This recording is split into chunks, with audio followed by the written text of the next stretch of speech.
Cette conférence va maintenant être enregistrée.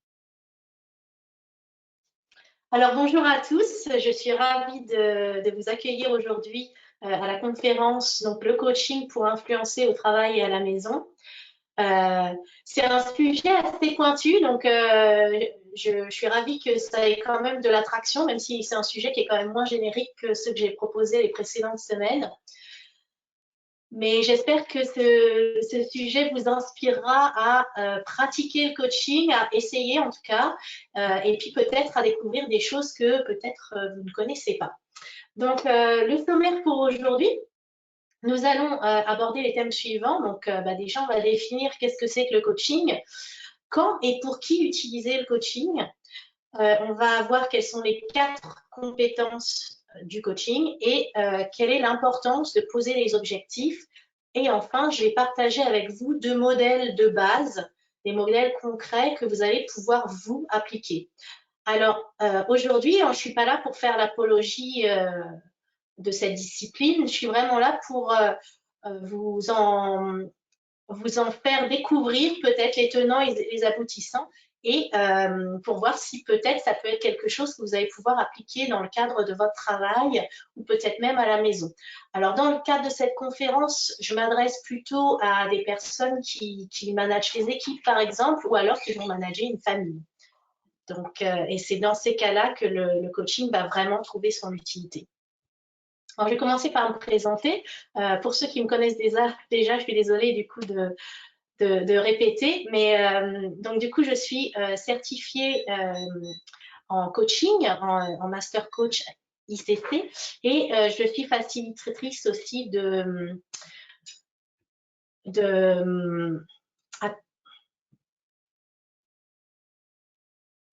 excusez-moi. Donc, je suis facilitatrice aussi en Lego Serious Play. Donc, c'est une méthodologie avec des Lego qui permet de pouvoir approcher des problématiques très complexes grâce au jeu et grâce au Lego. J'accompagne aussi donc les personnes et les équipes vers plus d'efficacité et de bonheur au travail, donc que ce soit en entreprise ou en individuel. Alors, bien sûr, j'ai pas fait ça toute ma vie. Ça fait 5 ans que je suis coach et avant, je travaillais dans le marketing et la communication et j'ai commencé donc en région parisienne dans une entreprise qui est la Française des Jeux et au bout d'1 an et demi de travail à la communication interne de cette entreprise, j'ai fini par m'ennuyer assez vite et j'ai décidé de partir un petit peu sur un coup de tête pour faire un tour du monde en solo, donc c'était à l'époque en 2003.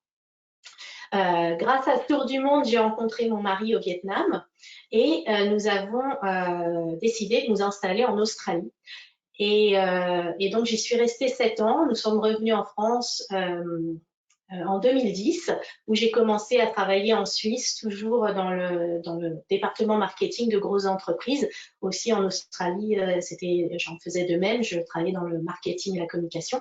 Et c'est en 2013, fin 2013, que les choses se sont un petit peu compliquées parce que j'ai fini par faire un burn-out dans l'entreprise dans laquelle j'étais. Et c'est ça qui a fait que j'ai tout remis en question et que j'ai vraiment dû me poser les questions fondamentales qui sont quel est vraiment le job qui est fait pour moi et quelles sont les qualités et les compétences que je vais pouvoir, qui vont faire en sorte que je ne vais pas m'ennuyer et que je vais pouvoir m'épanouir dans mon travail. Et donc, c'est là que j'ai découvert le coaching parce que j'avais moi-même fait l'expérience avec une coach au sein de mon travail. Et ça m'a vraiment motivée à en découvrir plus et à me dire mais c'est vraiment cette relation d'accompagnement qui m'intéresse et aussi le fait de devoir se développer personnellement soi-même et aider l'autre à se développer. Donc j'ai fait ma formation de coaching à Shanghai pendant qu'on était expatriés. Donc on est resté 3 ans à Shanghai et je suis donc revenue en été 2017 et je suis maintenant heureuse alsacienne adoptée depuis donc en 2010 pendant 3-4 ans et puis là depuis 2017.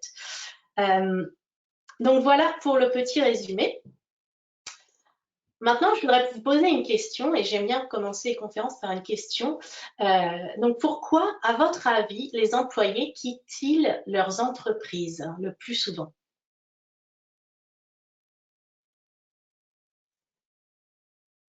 Alors, j'ai pas mal de réponses. Donc, manque de reconnaissance, pression pour évoluer parce qu'ils s'ennuient. Relation avec le manager aussi très important. Manque de reconnaissance, ennui, perte de sens. Donc, oui, ça, ce sont vraiment, voilà, il y a beaucoup de conflits aussi. Donc, ça, c'est le management. Valeurs non partagées, burn-out, oui, ça arrive. L'ambiance, salaire, ah, voilà.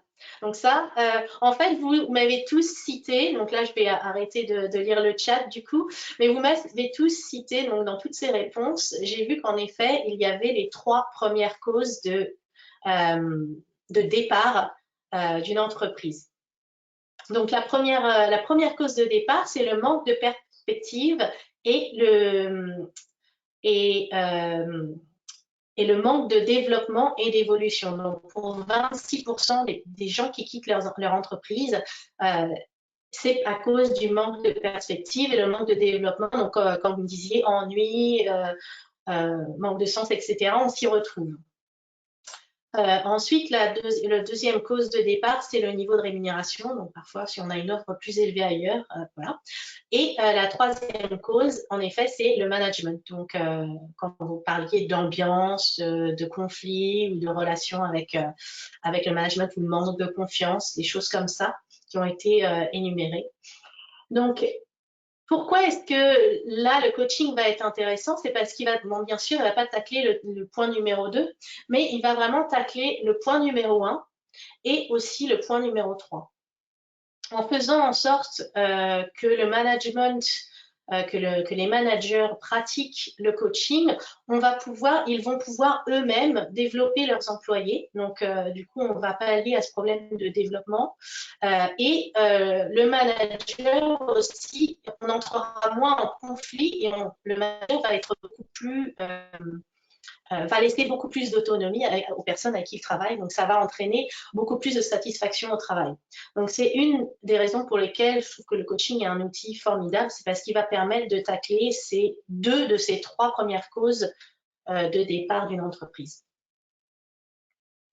Alors maintenant, je vais vous raconter un petit peu la petite histoire du coaching.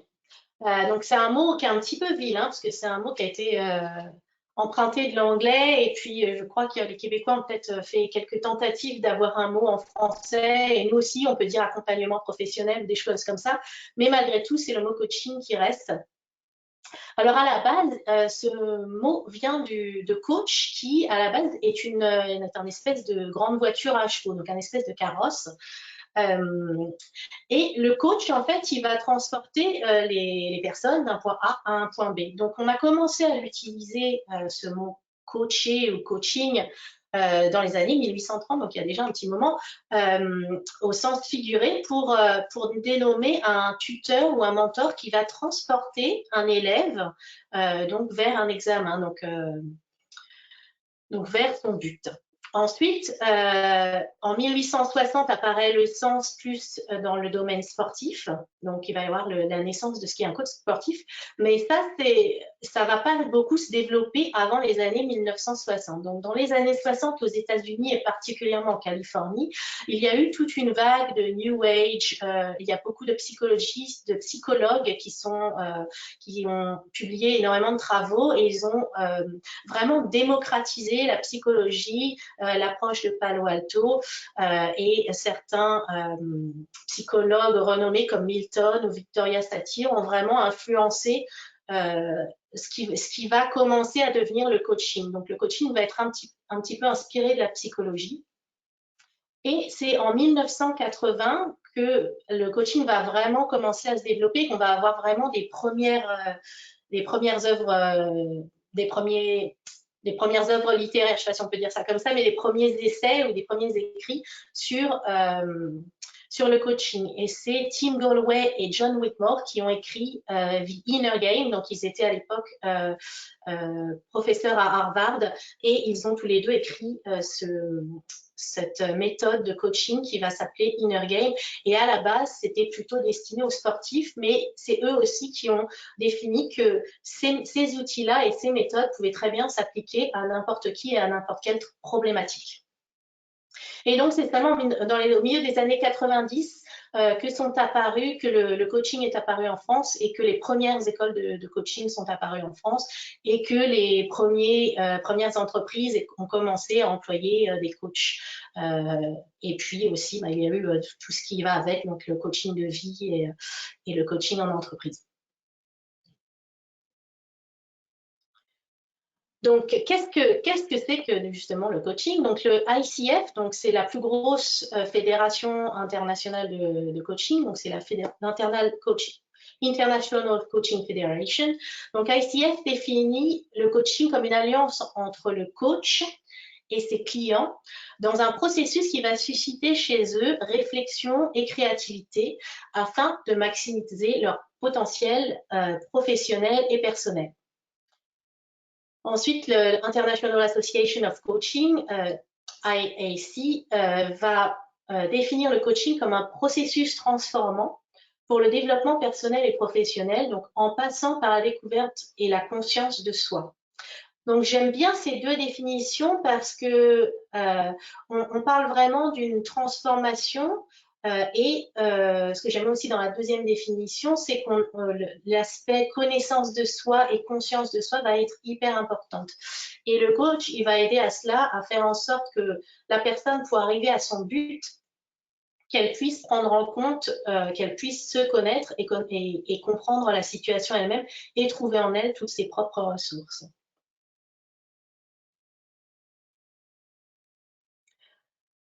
Alors maintenant, qu'est-ce que le coaching n'est pas? Parce que je ne sais pas si beaucoup d'entre vous ont eu affaire avec du coaching ou des coachs. Très souvent, quand on parle de coaching, la plupart des gens pensent au coach sportif ou voilà, au coach en salle de gym, quelqu'un qui va un petit peu nous dire, bon ben voilà, tu veux perdre 30 kilos, eh ben c'est simple, voici ton programme, tu fais ci, ça, et tu vas en arriver là. En fait, le coaching, c'est pas ça. Ça peut être ça, le coaching sportif, c'est ça, mais quand on parle de coaching dans le milieu professionnel ou même le coaching personnel, la discipline de coaching, ce n'est pas ça.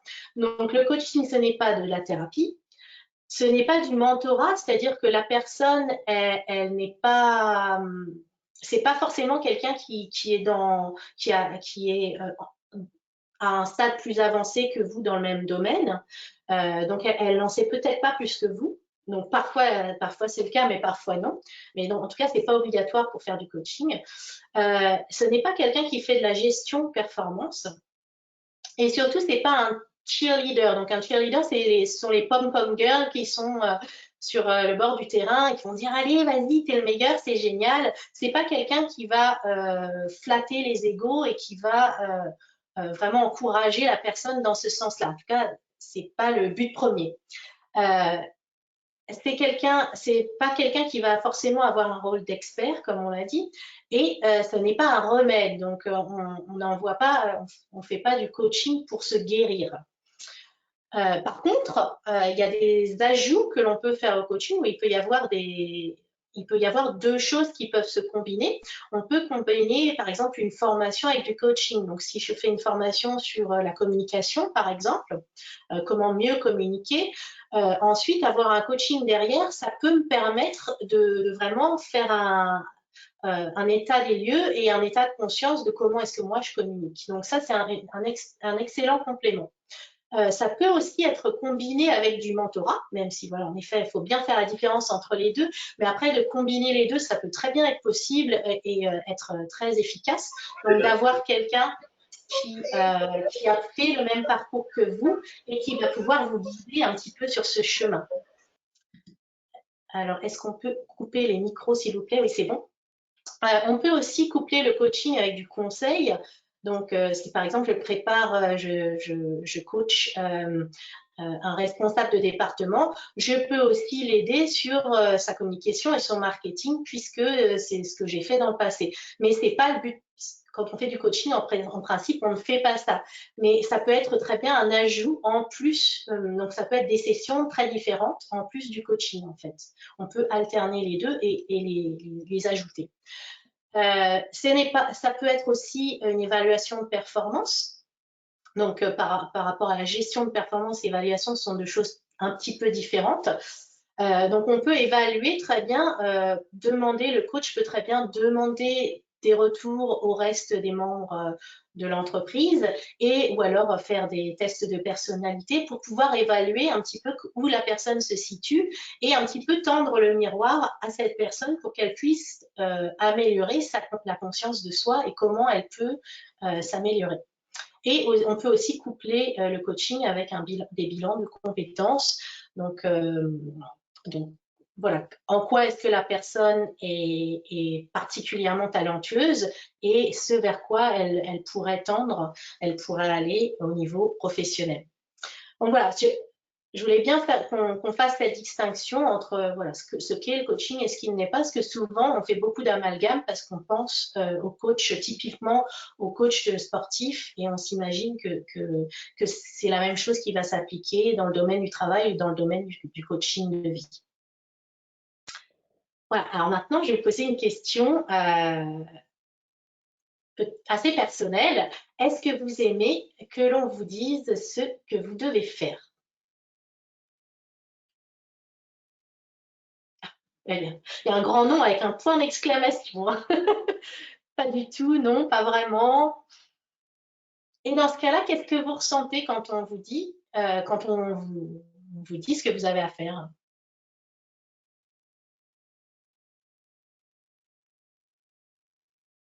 Voilà, ça infantilise, je ressens de la colère.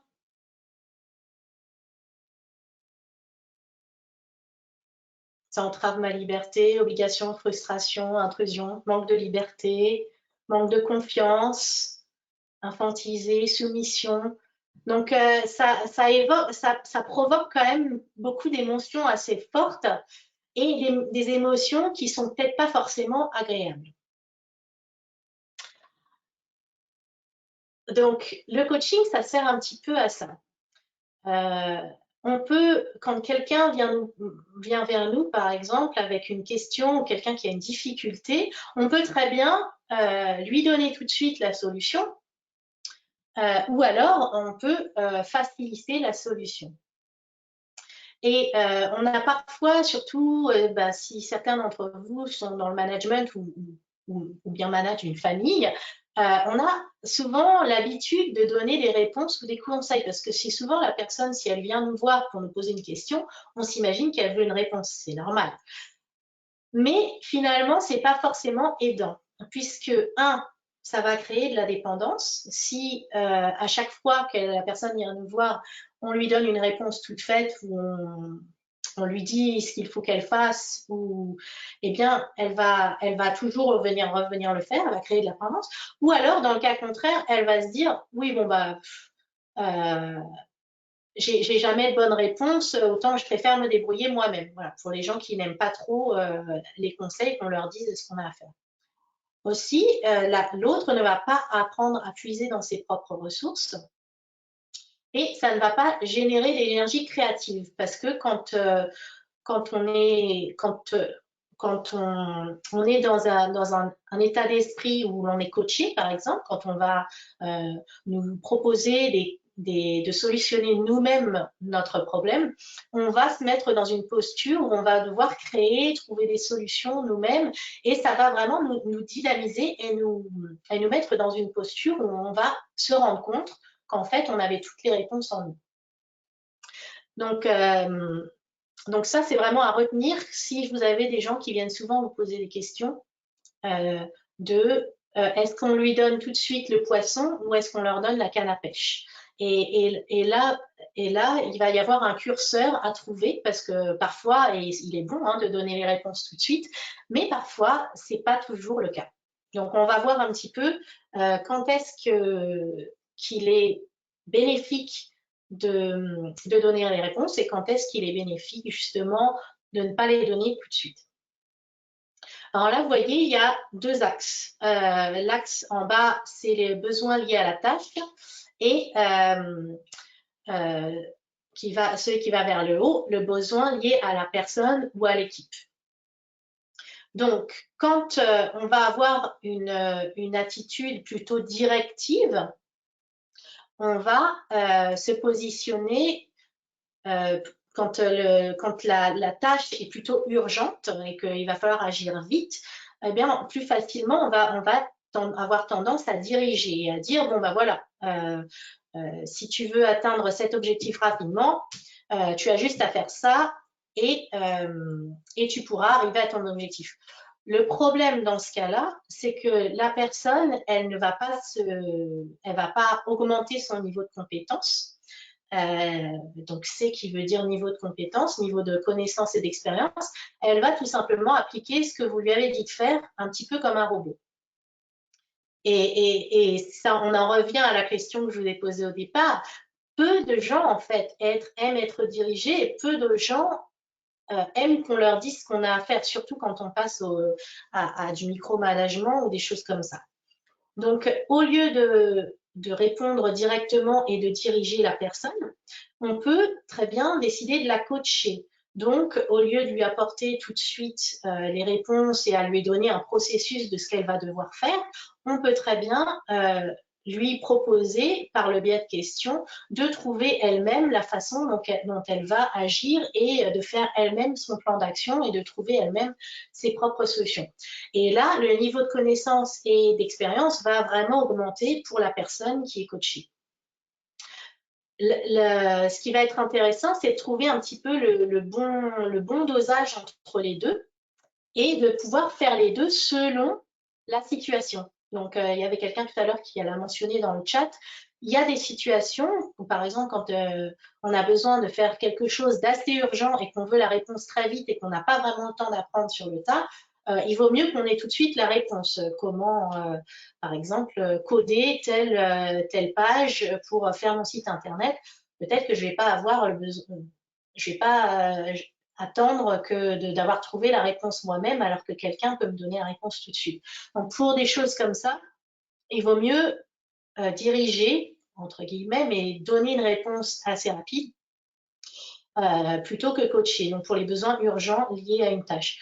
Mais si on veut vraiment que sur le long terme, la personne évolue, sente qu'elle est respectée, donc qu'on lui fait confiance aussi, parce que pour coacher une personne, c'est que vraiment on mise sur le fait qu'on sait que la personne a les ressources et qu'elle va trouver d'excellentes solutions, sans doute mieux que celles que l'on a nous, qu'elle va trouver les solutions qui sont les mieux pour elle, donc des solutions idéales. Et aussi par la suite, elle va être plus encline à continuer à appliquer ce qu'elle aura appris, puisque elle aura appris d'elle-même et que ça sera devenu quasiment en seconde nature. Donc voilà, entre quand est-ce qu'on utilise plutôt la direction et quand est-ce qu'on utilise plutôt le coaching, ça va dépendre de comment est-ce qu'on veut développer la personne et est-ce que le besoin lié à la tâche est urgent ou pas urgent. Et est-ce qu'il y a besoin de développer à ce moment-là la personne. Donc vraiment, l'idéal, c'est de faire les deux et de trouver le bon curseur entre les deux. Ensuite, je vais vous parler du coaching en entreprise. Parfois, on a l'impression que le coaching, c'est un petit peu comme une béquille, que c'est de l'assistanat, que c'est pour les gens qui ne sont pas spécialement bons. En fait, c'est tout l'inverse. Le coaching va être le plus efficace et oui, le plus efficace pour les personnes qui ont qui sont plutôt exceptionnels ou qui ont un talent, qui sont vraiment bons dans leur travail. Parce que pour les gens déjà parce que premièrement, ça a un coût. Donc, pour les personnes qui ne sont pas très proactives ou qui ne sont pas des talents dans l'entreprise, il vaut mieux peut-être leur donner plus de formation ou des procédures qu'elles peuvent appliquer plutôt que de dépenser du budget en coaching. Donc, on dépense plutôt le budget en coaching pour les personnes qui sont vraiment déjà, qui ont déjà les capacités d'exceller dans leur domaine. Donc ça, c'est pour un petit peu casser le mythe de « Ah, le coaching, c'est pour les nuls ». Non, absolument pas. C'est vraiment pour les gens qui sont déjà assez bons dans ce qu'ils font, puisque du coup, c'est eux qui vont pouvoir trouver leurs propres ressources et trouver leurs propres solutions et de pouvoir être beaucoup plus engagés dans leur travail. Pour les gens moins qualifiés, il est plus facile de créer une procédure qu'on va pouvoir appliquer de A à Z. Ce qu'il y a, le problème, c'est que les procédures, c'est pas toujours motivant, surtout quand on est déjà assez expérimenté.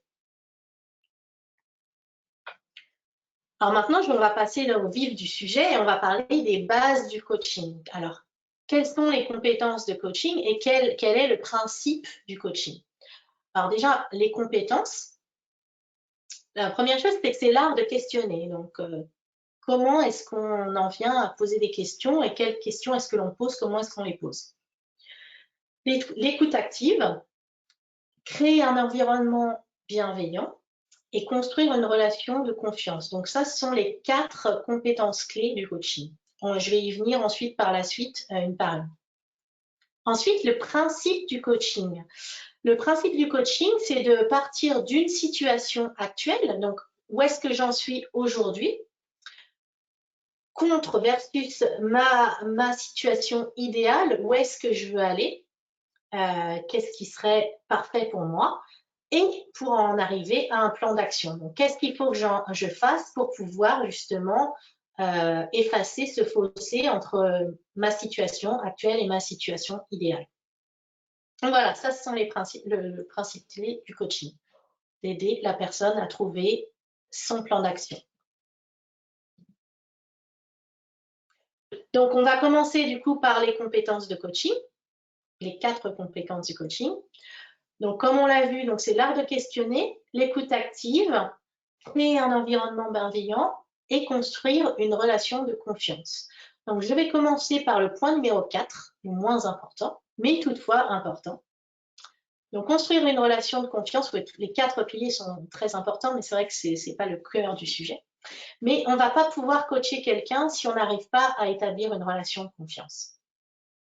Alors, ce petit schéma, en fait, il était tiré d'un livre de Stephen Covey, qui est La vitesse de la confiance. Et il définit la confiance comme, d'un côté, il y a des traits de personnalité et de l'autre côté, les compétences. Pour pouvoir faire confiance à quelqu'un, il va falloir que cette personne, elle soit intègre, c'est-à-dire qu'elle nous dise la vérité, qu'elle soit assez transparente, et aussi que ses intentions ne me nuisent pas. Donc, la personne peut très bien être intègre, mais avoir quand même, par exemple, ça va être quelqu'un qui travaille dans un autre département et son intention, ça va peut-être être d'avoir son département qui va finir par avaler le nôtre. Ça peut être quelque chose comme ça, même si cette personne est tout à fait intègre. Ensuite, de l'autre côté, on a la capacité et les résultats. Donc, par exemple, moi, je fais énormément confiance à ma meilleure amie. Elle est intègre, elle a de bonnes intentions envers moi. Par contre, je ne lui ferai pas confiance pour qu'elle me fasse une chirurgie du genou le jour où j'en ai besoin. Donc, il y a cette notion de capacité. Est-ce que cette personne est qualifiée pour le faire? Est-ce qu'elle a les compétences? Et aussi, est-ce qu'elle a des bons résultats? Donc, si je dois me faire opérer du genou, mais que je vois que ce chirurgien en particulier, il a un historique d'opérations ratées, je ne vais plus lui faire confiance. Donc, il faut avoir ces 4 éléments, doivent être là. Si un de ces 4 éléments n'est pas là, on ne va pas pouvoir faire confiance à la personne. Et ça va être hyper important dans une relation de coaching, parce que si on veut que la personne s'ouvre à nous et puisse répondre en toute honnêteté et créer un échange, il va falloir qu'elle ait un minimum de confiance en nous, sinon elle va un petit peu saboter le processus de coaching. Ensuite, il faut créer un environnement bienveillant. La première chose dans la bienveillance, c'est de ne pas juger. Il faut que la personne sache que quoi qu'elle nous dise, elle ne sera pas jugée. C'est la base pour avoir un environnement bienveillant. Ensuite, il faut que la personne, qu'on ait aussi un regard dans la même direction que la personne. Il faut qu'on ait la capacité à comprendre ce que la personne, ce qu'elle vit, et aussi qu'on ait ce désir partagé d'amener cette personne vers son objectif. Et il faut évidemment un environnement confortable et rassurant. Donc, si on est en plein milieu d'un hall de gare, la personne ne va pas pouvoir se confier, ne va pas pouvoir parler librement. Si souvent on recommande, si on fait du coaching en entreprise par exemple, je recommande qu'on ait une pièce privée. Que même qui est pas de la circulation, qui est pas des gens qui passent constamment devant l'aquarium ou les miroirs. Donc vraiment, il faut que la personne, si on peut même la sortir de son environnement de travail, c'est encore mieux. Il faut que ce soit un environnement confortable, privé, rassurant. Et enfin, il faut, quand on parlait de l'intention tout à l'heure, il faut vraiment vouloir le meilleur pour l'autre. Si j'ai un agenda caché derrière, si je coach la personne avec un autre agenda que son objectif à elle, eh bien, ça ne va pas marcher.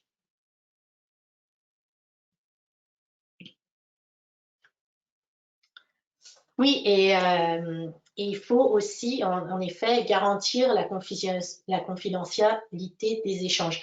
Il faut que la personne, elle sache que si, merci d'avoir ajouté ça, Thérèse, sur le chat, si la personne s'imagine que vous allez répéter si ça n'est pas confidentiel, elle ne va pas pouvoir s'ouvrir.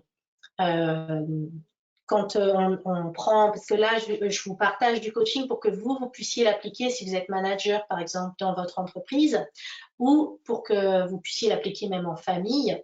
Mais c'est vrai que quand on est un coach externe, on a un code de déontologie très strict et tout ce qui est partagé avec nous est complètement confidentiel, même si c'est avec le manager ou les RH, on ne divulgue rien sans l'accord de la personne qui est coachée. Donc ça, c'est très important aussi pour que la personne se sente épaulée et en confiance.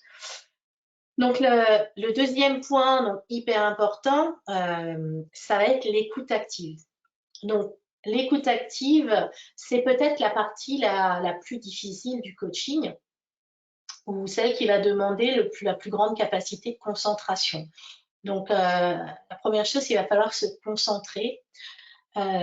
Se concentrer sur le langage paraverbal, métaverbal, enfin le langage non verbal. Il va falloir reformuler constamment, être sûr que la personne, en fait, l'inciter à parler plus, en fait, à ajouter ou aller au fond de sa pensée. Parce que la personne, quand elle verbalise, c'est ça qui va l'aider à réaliser certaines choses. Il faut aussi garder le silence, donc surtout ne pas interrompre la personne quand elle parle. Si ce qui va être intéressant, c'est de synthétiser. Parfois, la personne va peut-être partir dans tous les sens, et si on peut de temps en temps recadrer et synthétiser, est-ce que ce que tu m'as dit, c'est bien cela? Si on devait le dire, ou même aider la personne à synthétiser elle-même, si tu devais me dire quel est ton but principal ou quelle est la chose la plus importante que tu viens de me dire, du coup, on invite la personne à synthétiser, ou alors on peut aussi le faire soi-même. On peut être aussi à l'écoute, ce qui va être important aussi, c'est d'être à l'écoute des émotions, donc de l'autre principalement. Bon, après, c'est aussi intéressant d'être à l'écoute des siennes, mais c'est plutôt là, dans l'écoute active, on va être à l'écoute des émotions de l'autre. On va porter un réel intérêt et on va justement questionner plus pour aider l'autre à ce qu'elle fasse son propre chemin de compréhension. Et on va aussi faire preuve d'empathie. Donc jamais minimiser ce que la personne nous dit ou se dire ah moi aussi j'ai vécu ça, des choses comme ça. Non, nous n'avons rien à voir là-dedans. On est là simplement pour aider l'autre à verbaliser ce qu'elle ressent et comment est-ce qu'elle peut avancer ensuite par la suite. Ensuite, l'art de questionner. Ce qui va être donc là, un petit peu, quand on parle de coaching, en général, on pense aux techniques de questions. Donc ça va être un petit peu le cœur du coaching, mais les trois autres piliers sont tout aussi importants. Mais quand on pense coaching, on pense au questionnement. Donc, ça va être maintenant que je vais vous partager un modèle. Donc, c'est en fait le premier modèle qui a été créé en coaching. C'est le modèle qui a été créé par Timothy Galway. Donc, je vous ai parlé tout à l'heure, qui avait écrit The Inner Game. Et Timothy Galway, à la base, c'était un coach, enfin, il entraînait les athlètes ou les grands sportifs à l'université d'Harvard. Et il s'est rendu compte, par exemple, là, il coachait quelqu'un dans le domaine du tennis, et il s'est rendu compte que quand il donnait la solution aux gens, alors par exemple, c'était quand il devait, par exemple, s'ils voulaient améliorer leur premier service, ce qu'il leur disait, c'était il faut vraiment que tu regardes la balle. Et ils se rendaient compte qu'en effet, les gens, quand le coach leur disait, ils regardaient la balle, ils arrivaient à améliorer un petit peu leur service. Mais sur la durée, si au bout d'une semaine ou à peine, ça ne tenait pas en fait. Ils arrivaient à se concentrer sur regarder la balle pendant quelques temps, mais au bout d'une semaine, plus rien, tout était reparti. Et il s'est rendu compte que s'il voulait vraiment avoir des résultats, il fallait qu'il ait une autre approche. Et c'est là qu'il a commencé à développer cette approche de coaching. Donc, au lieu de leur dire « regarde la balle », il leur demandait donc quel est ton objectif. Donc, gros modèle, en fait, c'est un acronyme pour Goal, Reality, Obstacle ou Option, enfin, et Option, et Will ou alors Way Forward. Donc, je vais détailler le tout avec l'exemple du tennis. Donc, goal, donc ce sont les objectifs, le but, les résultats désirés. Donc là, dans ce cas du tennis, le joueur, en fait, voulait pouvoir réussir, mieux réussir son premier service. Donc, Timothy demande, bah, pour toi, qu'est-ce que c'est un bon résultat? Combien de services sur 10 tu aimerais réussir? Il dit, bon, bah, 9, au moins 9 sur 10. Donc ça, c'est l'objectif. Je voudrais réussir 9 premiers services sur 10. Donc la réalité, la situation actuelle, elle est assez simple à définir dans ce cas, puisqu'il demandait tout simplement aux joueurs de faire 10 services devant lui et il pouvait tout à fait compter, bon ben voilà, aujourd'hui tu es à 5. Donc il faudrait améliorer de 4. Et là, commencer à demander à la personne, à ton avis, pourquoi est-ce que ton service, qu'est-ce qui cloche dans ton service?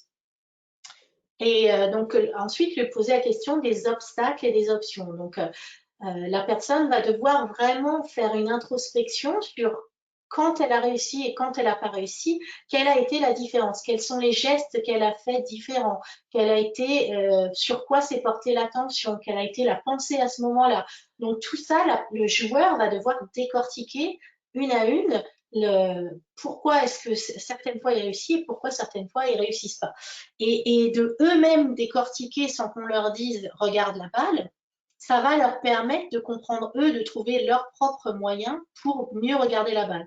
Et par exemple, il y avait un joueur qui avait trouvé que au lieu de porter son attention et de se dire « regarde la balle », il devait se dire rebond quand la balle rebondissait et ensuite taper quand il tapait la balle. Et ça lui permettait de se dire, bon, quand je dis rebond quand la balle rebondit, en fait, ça le forçait à regarder la balle sans qu'il se dise, je regarde la balle.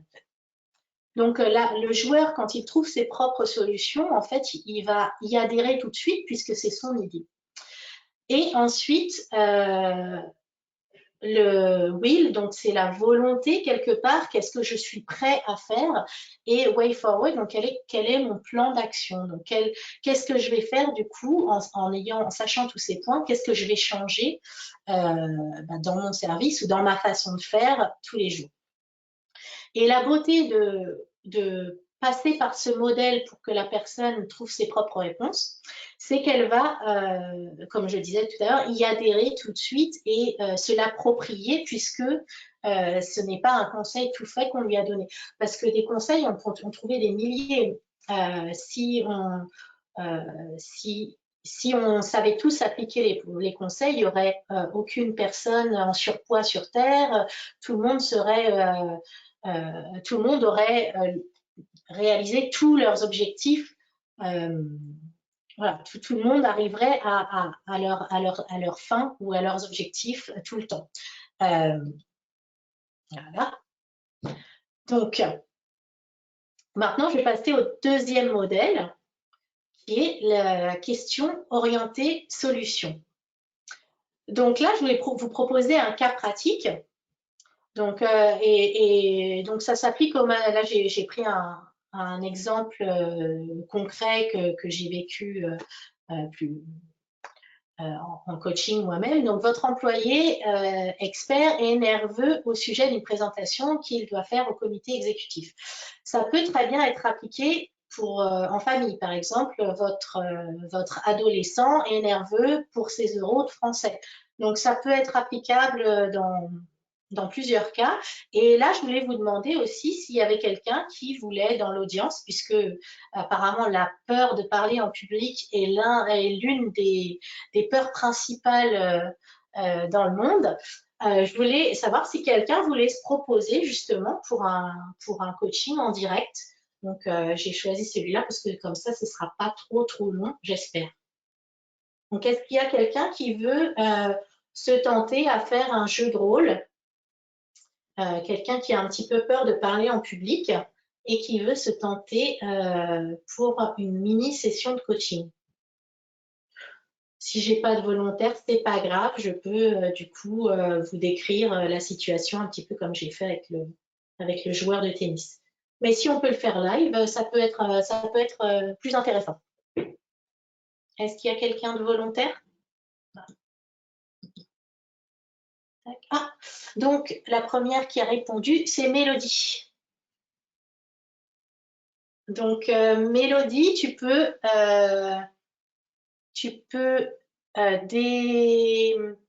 décocher ton micro, comme ça on pourra t'entendre. Voilà, ça y est, il est décoché, vous m'entendez? Oui, on vous entend. Super, il y a un bel accent du Sud en plus. Merci.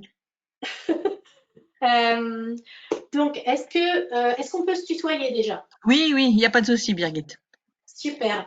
Donc, est-ce que du coup, tu as une situation concrète ou alors c'est plus en général? Est-ce que Non, non, tu j'ai une as une situation expérience? concrète, c'est pour ça que je Ah, me ben, suis portée volontaire. génial, c'est encore mieux. Donc justement, est-ce que tu veux m'en dire plus? Donc là, pour ceux qui veulent suivre, je vais utiliser des questions orientées solutions. Donc enfin, moi, je vous les expliquerai après, je vous décortiquerai tout ça. Mais donc pour l'instant, on va voir quel est tu vas m'expliquer un petit peu la situation, Mélodie, et on va voir donc du coup comment. Donc qu'est-ce qui se passe maintenant? Bon, Quel est ton souci? mon objectif, c'est que j'ai pour but ce week-end de parler à 3 adolescents, dont mon D'accord. fils. Donc, ils ont 12 ans, 17 ans et 18 ans. Mhm. Donc, 2 de ces adolescents ne sont pas mes enfants, ce sont les enfants de mon conjoint. D'accord. Et j'ai pour objectif de partager mon vécu d'enfant afin qu'ils comprennent que leur père est important à mes yeux, mais j'ai pas l'intention de prendre ni la place de leur maman, ni la place de leur papa, sachant que ça fait que depuis un peu moins d'un 18 mois qu'on se connaît tous et qu'on se Mhm. côtoie. Voilà. D'accord. D'accord. Donc, est-ce que tu as déjà eu ce genre de conversation dans le passé? Est-ce que tu as déjà eu des conversations comme ça difficiles? Avec mon fils, oui. Après, je me suis j'ai fait des formations, je me suis documentée sur comment parler aux enfants en fonction de leur âge. En plus, ça fait partie. Je suis animatrice et je travaille auprès des enfants depuis longtemps. Mais voilà. Là, je stresse un peu quoi pour ce week-end. Eh ben, j'imagine. Donc là, quand tu avais parlé à ton fils la dernière fois, tu lui as déjà parlé de choses qui étaient quand même assez difficiles à dire, j'imagine. Est-ce que tu te souviens d'un événement en particulier, quelque chose de très difficile que tu as dû lui dire et où ça s'était bien passé justement? Oui, là récemment, j'ai dû lui expliquer les raisons pour lesquelles j'allais pas pouvoir lui permettre de venir vivre avec nous, sachant que je vis chez mon conjoint. Mhm, Donc d'accord. voilà, c'était Et ça, j'étais claire sur les objectifs et c'était quand même une conversation qui me touchait parce que c'est différentes raisons qui font que c'est pas possible, en tout cas tout de suite, qu'ils reviennent mhm, ici, enfin qu'ils viennent ici tout simplement. et comment tu as réussi à faire ça justement? Ben j'ai en fait j'ai énuméré les difficultés, enfin, mes propres difficultés à moi, en lui Mhm, expliquant que je pouvais, par rapport à la situation, pour l'instant, pas faire comme ça. mhm, Donc, lui permettre de venir vivre avec nous puisque je ne suis pas chez moi.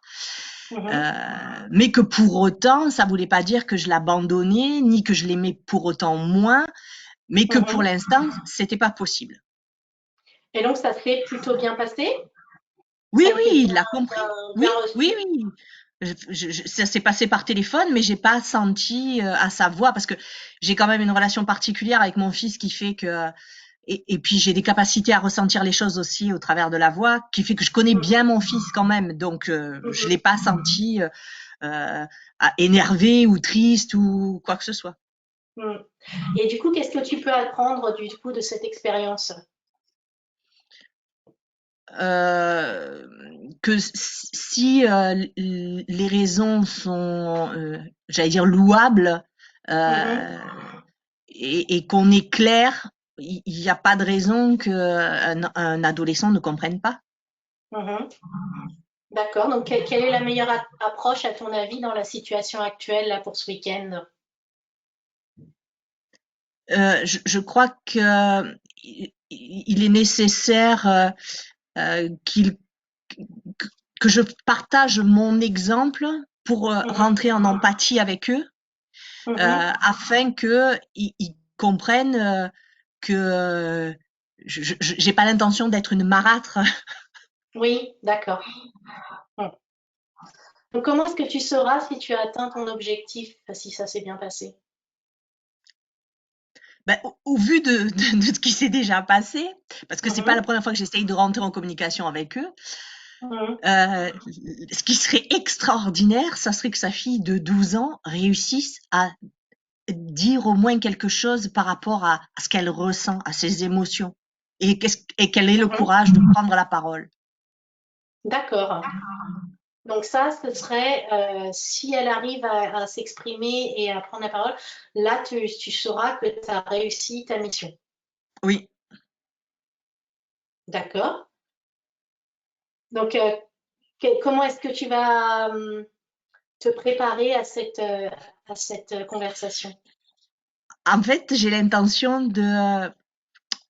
de raconter mon histoire en racontant une histoire comme si c'était une sorte de conte.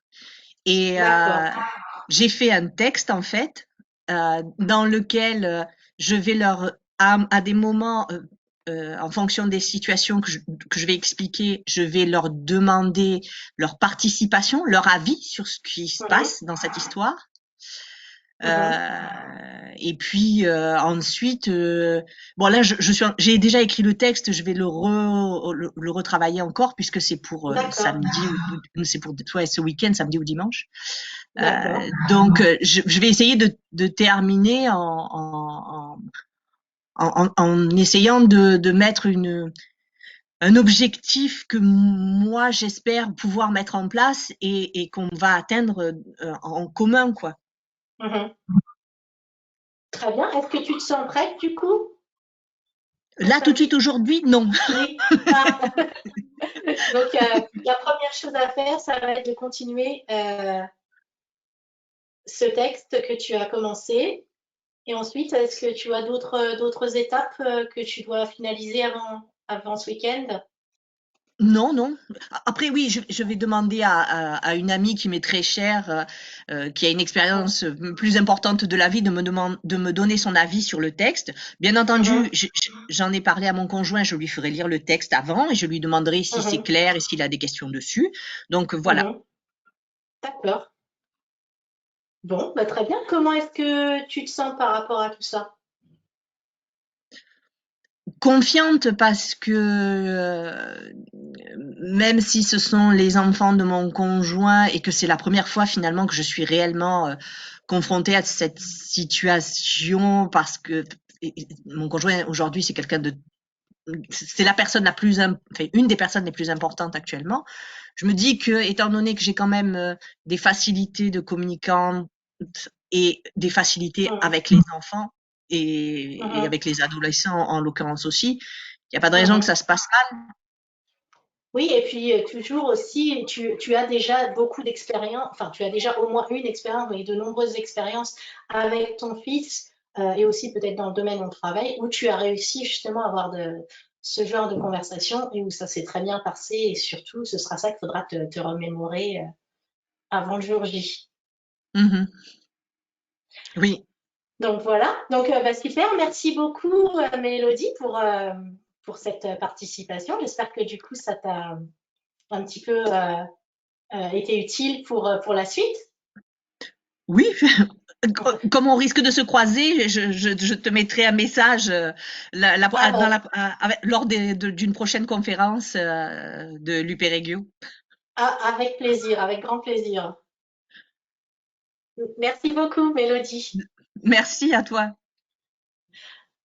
Donc, bah, je vais reprendre du coup le fil de la conférence. Donc, ce que j'ai fait là, dans ce petit cas pratique que j'ai voulu court, parce qu'on peut des fois avoir des séances de coaching qui peuvent durer, en général, une séance de coaching, c'est entre 1 heure et 1 heure et demie. Donc là, vous imaginez bien qu'on a fait quelque chose d'assez rapide, mais c'était juste pour démontrer que les questions que l'on pose, elles vont être plutôt orientées sur les ressources de l'autre. Donc, j'ai posé des questions, donc, je vais vous montrer euh, qui vont être orientées vers qu'est-ce qui a marché pour toi dans le passé, quelles sont, quelles sont tes ressources, qu'est-ce que tu vas pouvoir mettre en place. Et du coup, au lieu de penser au problème ou à l'appréhension, on passe tout de suite au mode, bon alors qu'est-ce que j'ai à faire et comment, enfin j'ai déjà réussi, du coup j'ai déjà démontré que j'y arrivais, et ensuite qu'est-ce que je vais pouvoir faire pour être aussi bien préparé que la dernière fois. Donc là, on a vu très rapidement avec Mélodie qu'elle avait très bien réussi déjà ce genre de conversation avec son fils et qu'elle allait pouvoir...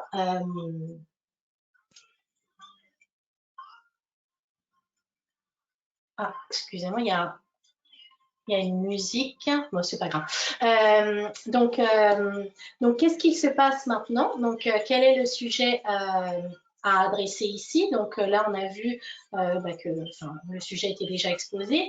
Quelles sont les alternatives que nous avons? Donc, bon, là, je ne suis pas partie là-dedans puisqu'il n'y avait pas vraiment d'alternative. C'était une conversation qu'elle voulait avoir de toute façon. Mais parfois, il peut y avoir aussi d'autres alternatives. On n'est peut-être pas obligé de passer par on se dit, tiens, je dois faire quelque chose, mais des fois, ce n'est pas forcément le cas, il y a d'autres alternatives. Et là, la question clé pour moi qui est toujours posée, c'est qu'est-ce qui a marché dans le passé et pouvoir se remémorer et même si c'est pas directement lié, bon là ça tombait bien, c'était aussi avec un enfant, mais par exemple quand on a peur de parler en public, ça peut être des situations, par exemple dans un mariage où on a déjà dû faire un speech ou quand on faisait du théâtre, quand on était plus jeune ou quand on a passé un oral ou des choses comme ça. Donc se remémorer les moments où on a réussi à faire des choses qui sont à peu près similaires et comment est-ce qu'on peut les réadapter à la situation d'aujourd'hui. Donc ensuite, se demander qu'est-ce qui a fait la différence. Qu'est-ce qui a fait qu'on a réussi à ce moment-là. Donc là, Mélodie m'a expliqué qu'elle avait de l'expérience avec les enfants, des choses comme ça. Donc elle a énuméré ses ressources. Comment savais-tu faire cela? Donc là, je ne lui ai pas demandé puisqu'elle me l'a dit elle-même. Et qu'est-ce qu'elle peut apprendre de cela? Donc là, elle m'a expliqué ce qu'elle avait aussi appris et le fait qu'elle avait dû raconter une histoire, ça l'avait beaucoup aidé de faire les choses comme ça en racontant une histoire. Ensuite, je lui ai demandé comment est-ce qu'elle pourrait appliquer cela pour la prochaine fois et quelle serait la meilleure approche pour sa situation actuelle et quelle est la première chose à faire. Donc là aussi, elle m'a parlé du fait qu'elle voulait faire relire cette histoire qu'elle avait écrite avec son amie et son mari. Et aussi, comment est-ce que nous saurons si tu as atteint ton objectif? Donc là, Mélodie m'a parlé de sa fille qui pourrait exprimer ses émotions. Donc ça, elle saurait qu'elle aurait atteint son objectif si elle en arrive là. Donc de pouvoir visualiser l'objectif, déjà rien que ça permet de sortir du problème et de se rendre compte qu'il n'y a pas que les problèmes. Des fois, on est complètement dans le brouillard et on ne voit pas la forêt. Il y a une expression en anglais qui est ne pas voir la forêt au travers des arbres. C'est un peu ça, des fois, quand on est dans un problème, on est tellement dedans qu'on ne se rend pas compte qu'il y a des solutions. Alors maintenant qu'on a vu un petit peu deux modèles basiques du coaching, donc le modèle gros et puis les questions orientées solutions, ce qui va être aussi important, parce qu'on l'a vu dans le principe du coaching, c'est qu'on part de la situation actuelle vers la situation idéale et l'idée, c'est d'avoir un plan d'action pour pouvoir atteindre ses objectifs. C'est pas le tout de pouvoir être conscient de ce que l'on veut, mais il va falloir aussi se mettre surtout en action. Donc, l'importance des objectifs, et pour cela, pour avoir de bons objectifs, il faut avoir des objectifs SMART. Alors, j'imagine que vous avez déjà entendu parler de ce concept, SMART qui est un acronyme qui veut dire intelligent, donc en anglais, et qui est un acronyme pour pouvoir se mémorer les différentes choses qui vont être indispensables pour avoir de bons objectifs.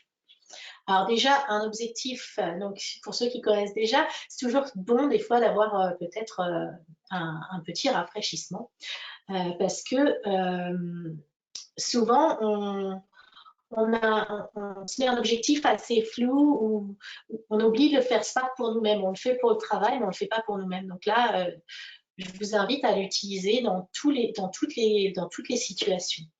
Donc l'objectif doit être spécifique, c'est-à-dire une formulation positive.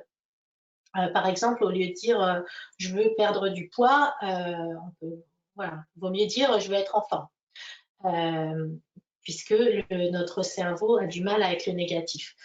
Un objectif aussi simple à comprendre, donc quand on a parlé tout à l'heure de tennis, c'était je veux réussir 9 services sur 10. Donc là, c'est assez simple. L'objectif de Mélodie, c'était d'avoir une conversation honnête et sincère avec les membres de sa famille et que ça se passe bien. Ensuite, on veut que les choses soient mesurables, quantifiables. Donc, comment est-ce que je vais savoir que j'ai atteint mon objectif? Donc, dans le cas du tennis, c'est assez simple. Voilà, mais toujours se fixer des objectifs qu'on va pouvoir au moins qualifier. Donc, si j'ai un bon retour, si j'ai une bonne relation avec mes enfants, si le fait qu'ils puissent s'exprimer et que chacun puisse exprimer leurs émotions de façon sincère, ça, ce sera objectif atteint et que chacun puisse comprendre le point de vue de l'autre, c'est objectif atteint. Donc là, c'est mesurable, au moins qualifiable. Ensuite, atteignable ou acceptable. Ça va être compliqué d'avoir un objectif, par exemple, éliminer le virus du corona. C'est compliqué parce que ça ne dépend pas que de nous, ça dépend de facteurs externes qu'on ne maîtrise pas. Donc, il faut être sûr que notre objectif puisse être partagé par les autres participants et qui ne dépend pas trop de l'extérieur, que je vais avoir un impact suffisant sur cet objectif. Et il doit être suffisamment grand, mais pas trop petit. Il doit être suffisamment ambitieux et motivant tout en étant raisonnable. Donc ça, c'est un petit peu le, le dosage, mais d'avoir quelque chose qui soit pas, qui soit suffisamment motivant, suffisamment grand pour qu'on puisse être motivé. Ensuite, le truc, c'est qu'il faut qu'il reste réaliste pour aussi éviter l'abandon. Si moi, demain, si je dis j'ai envie de perdre 15 kilos, ça risque d'être compliqué et je risque d'abandonner beaucoup trop vite parce que c'est peut-être pas hyper réaliste. Enfin, je sais pas si c'est un bon exemple, mais voilà, il faut que le réalisme soit, que l'objectif soit suffisamment grand, mais aussi qui n'incite pas à l'abandon. Et enfin, qu'il soit temporellement défini. Donc, pour quand est-ce que je veux avoir réussi à faire ça? Donc, une date butoir ou une durée, ou voilà, d'avoir quelque chose, ou alors et éventuellement le découper en petits morceaux. Voilà, donc pour terminer, donc, je vais partager comme d'habitude les petites astuces de la fin.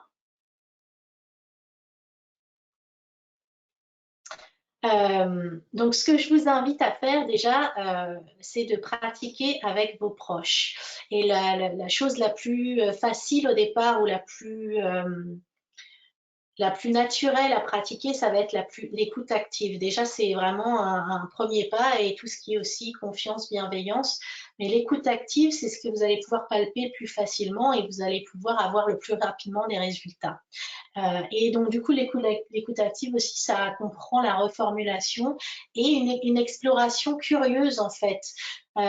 Souvent, quand on coach quelqu'un, l'idée, c'est d'être tout simplement absolument pas dans le jugement. On n'a pas forcément envie de comprendre tous les tenants et les aboutissants, mais c'est plus d'avoir une curiosité d'enfant et d'avoir une ouverture qui fait qu'on va poser des questions pour que l'autre puisse vraiment verbaliser ce dont il a besoin, ce qu'il a envie et comment il va y arriver. La deuxième chose que je vous invite à pratiquer, c'est le oui et. Très souvent, on a tendance, beaucoup de gens ont tendance à, et c'est aussi assez dans notre culture, d'être un peu sceptique, de dire oui, mais parfois aussi on peut, parce que on a un esprit critique quand on aime bien des fois ajouter des choses dans le sens inverse de l'autre. Le problème en faisant ça, c'est que le oui mais il va couper la conversation. On va pas, la personne va peut-être se braquer. Il y a un micro qui s'est allumé. Est-ce que vous pouvez éteindre votre micro, s'il vous plaît? Donc, le oui et va permettre de continuer la conversation. Et ça, c'est un exercice qui est proposé en spectacle d'improvisation. Je ne sais pas si certains d'entre vous ont pratiqué l'improvisation, mais c'est un des premiers exercices que l'on nous apprend. C'est que quand notre partenaire font une proposition, on l'accepte toujours. On l'accepte et on renchérit, on continue. Et en coaching, ça, c'est un super exercice à faire parce que souvent, quand quelqu'un nous dit quelque chose, on essaye de se faire des schémas mentaux et de l'associer avec quelque chose qu'on connaît déjà. Ça, c'est humain, c'est normal. C'est comme ça qu'on procède en tant qu'humain.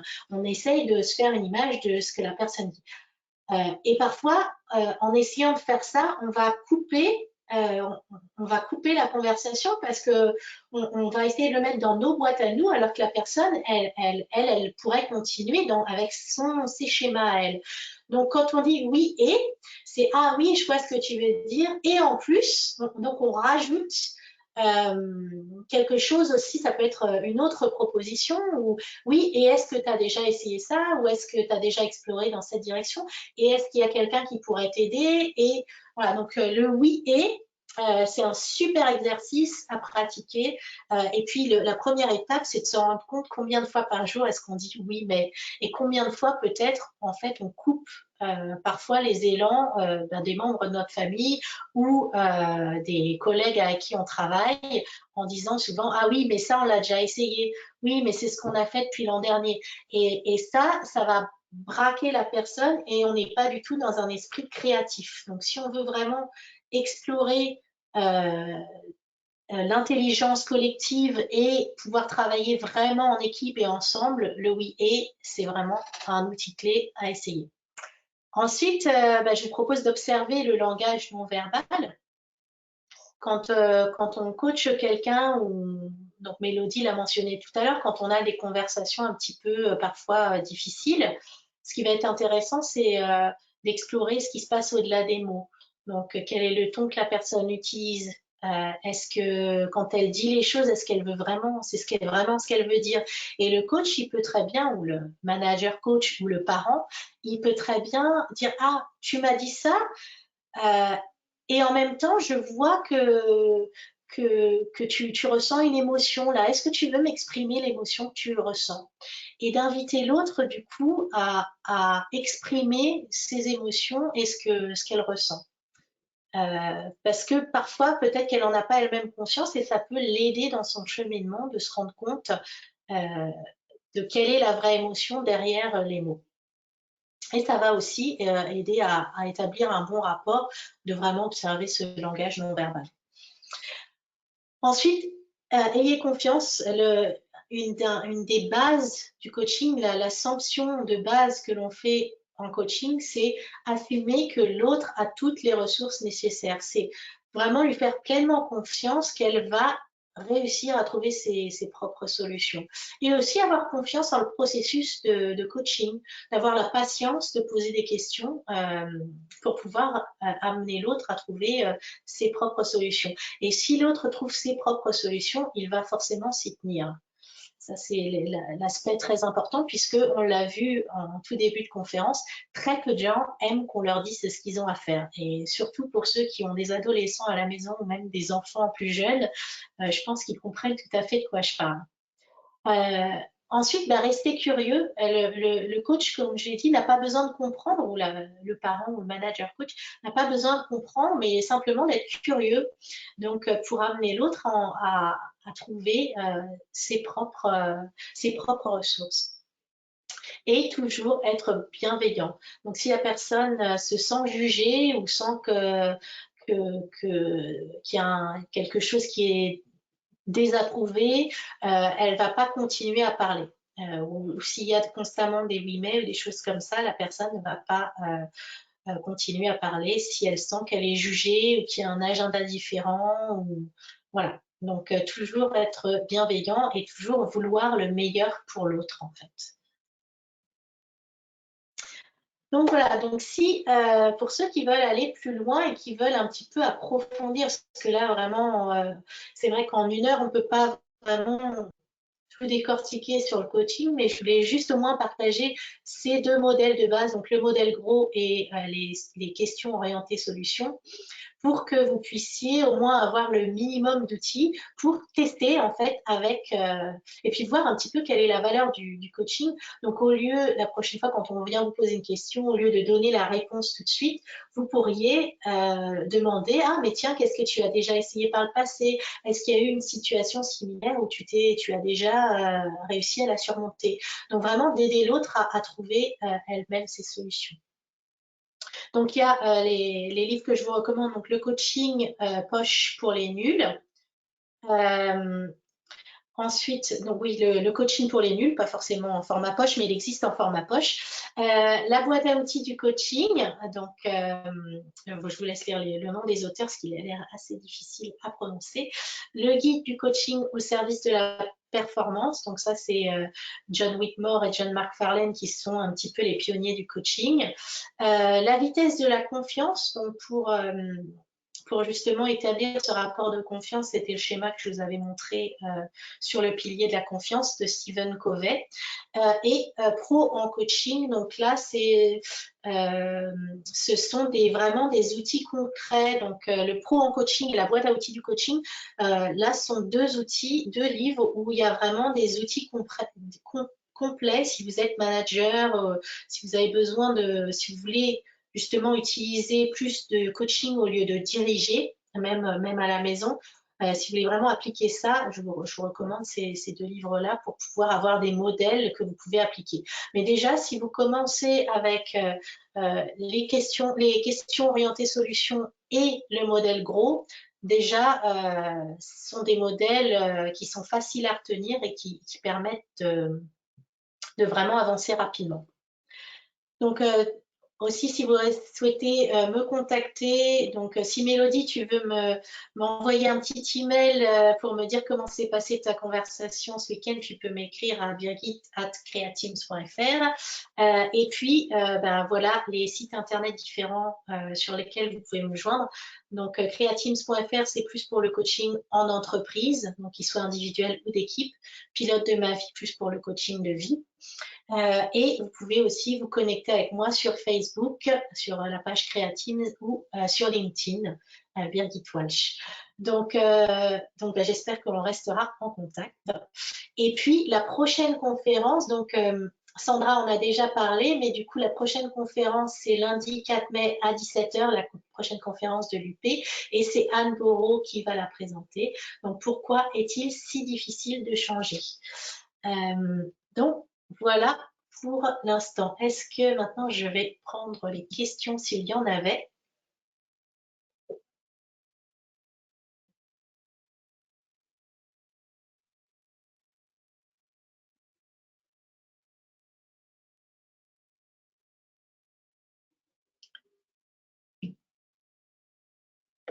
Ah oui, et j'ai oublié de préciser, donc il y a un questionnaire, un sondage que Sandra vous a envoyé si vous voulez nous donner un retour sur la conférence, son contenu et son format. C'est toujours utile pour pouvoir justement s'améliorer. Donc, éliminer les disputes dans une fratrie, est-ce irréaliste? Oui, je pense, Naoël, que c'est irréaliste. Les diminuer, ça c'est réaliste, ou quantifier, de dire quel est le taux de dispute. Si aujourd'hui, je sais pas, il y a une dispute par jour, est-ce qu'on peut baisser ça à une par semaine? Donc ça peut être, mais dans ce cas-là, il faut que ce soit un objectif commun qui ne dépende, enfin qui soit contracté avec tous les membres de la famille, que ce soit pas juste toi qui prennes ça sur tes épaules. Alors, est-ce qu'il y avait d'autres questions? Je fais un petit peu le tour du chat, mais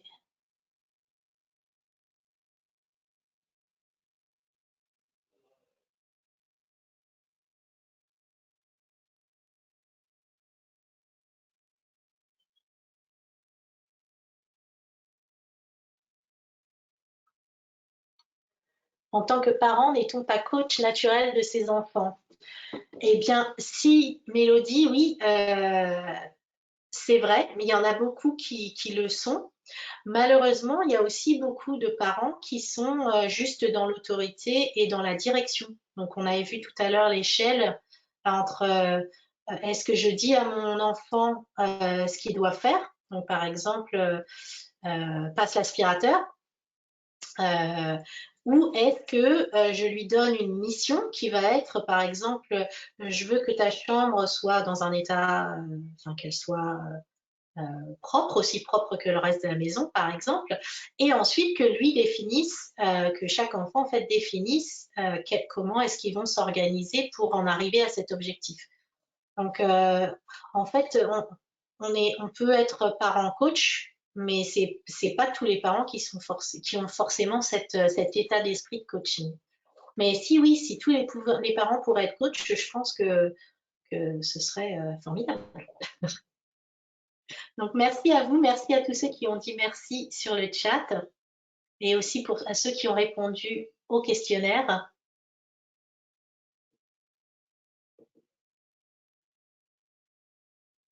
les formations de coach sont souvent dispensées par des pros en PNL. Est-ce toujours le cas?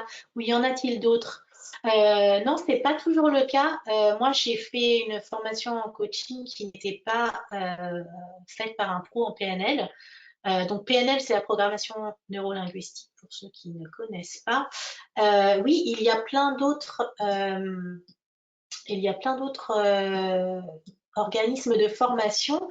Ce que je peux te recommander, c'est d'aller sur le site de ICF France, donc ICF France. Attends, je vérifie que je m'étais fait une note pour. Mais je pense que c'est sur icf.fr. Ils doivent avoir un. Ou alors icf.com.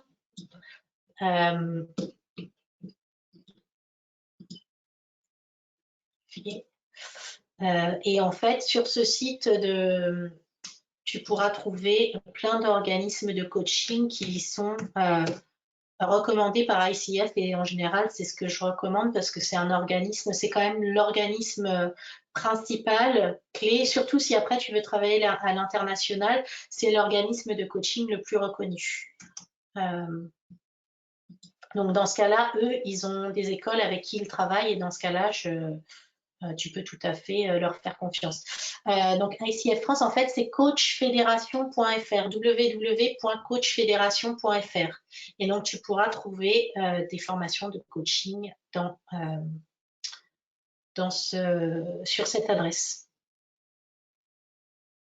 Voilà, donc évidemment, hein, c'est juste une introduction au coaching et qu'est-ce que c'est que le coaching et quels sont voilà, les modèles de base, mais évidemment, on ne peut pas devenir coach en 1 heure. Ça, c'est le petit disclaimer que m'a recommandé de faire Thérèse. Merci Thérèse.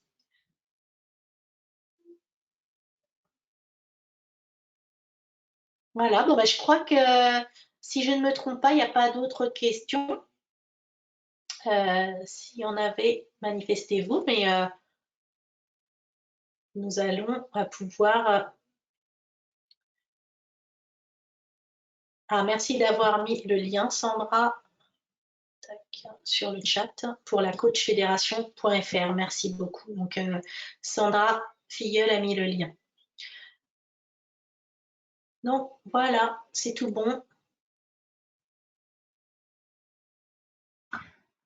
Donc, merci Birgit pour cette approche du coaching qui, je crois, aujourd'hui a vraiment permis à beaucoup d'entre nous d'avoir déjà une introduction plus précise et surtout des outils pour commencer vraiment à une mise en pratique au quotidien. Je crois que c'est aussi ça qui est intéressant dans cette approche. Alors comme vous le disiez, hein, c'est un peu court, mais voilà, ça nous donne quand même quelques pistes en tout cas de travail. Merci à vous tous d'être fidèles donc à ces visioconférences donc de l'UP du Rhin. Je vous invite donc à répondre au questionnaire de satisfaction qui est systématiquement partagé bien évidemment avec les différents conférenciers pour que nous puissions tous voilà, tenir compte de vos évaluations et surtout des propositions aussi que vous nous faites. Et puis donc prochaine conférence lundi 4 mai à 17h, donc avec un sujet et une approche philosophique. Pourquoi est-il si difficile de changer? Donc avec Anne Bourreau. J'espère vous retrouver nombreux à cette occasion.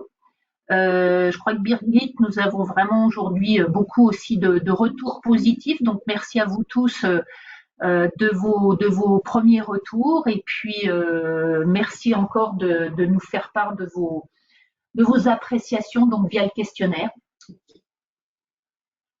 Voilà. Merci. Merci d'être restés, à tous ceux qui sont restés jusqu'à la fin aussi. Et puis. C'est un bon critère, ça aussi, en général. C'est beau aussi. Oui. Bon, après, des fois, on a d'autres obligations. Voilà. Des fois, c'est pas toujours évident de tenir tout le long. Et puis, des fois, c'est pas toujours facile aussi de se concentrer pendant si longtemps. Voilà, donc je vous laisse encore le lien pour le questionnaire de manière à ce que vous puissiez encore une fois nous donner vos avis. Et puis voilà, passez un excellent week-end et surtout voilà, restez à la maison, prenez soin de vous. Donc nous continuons à l'UP du Rhin à rester en lien avec vous et donc via ces propositions en ligne. Et puis n'hésitez pas donc à consulter notre programmation. Nous sommes vraiment ravis encore une fois de pouvoir vous accueillir à chaque fois et tant mieux si aujourd'hui les sujets que nous vous proposons semblent vraiment vous plaire. Donc merci en tout cas pour tous vos encouragements. Un grand merci Birgit pour cette proposition de conférence et puis voilà encore d'avoir répondu à notre invitation. Ravie de pouvoir vous accueillir aujourd'hui et puis peut-être pour d'autres propositions si d'autres sujets donc sont en préparation. Et Oui, ce sera pour la rentrée, je pense. génial. Voilà. Voilà, je remets le lien. Je vais rester en ligne justement pour pouvoir mettre le lien pour toutes celles et ceux qui n'ont pas encore eu le temps de répondre au questionnaire. Et puis, je vous dis à la semaine prochaine pour d'autres conférences. Et puis, portez-vous bien. Excellent week-end. Au revoir à tous. Merci à tous. Merci Sandra, merci Émilie. À très bientôt. Au revoir. Au revoir.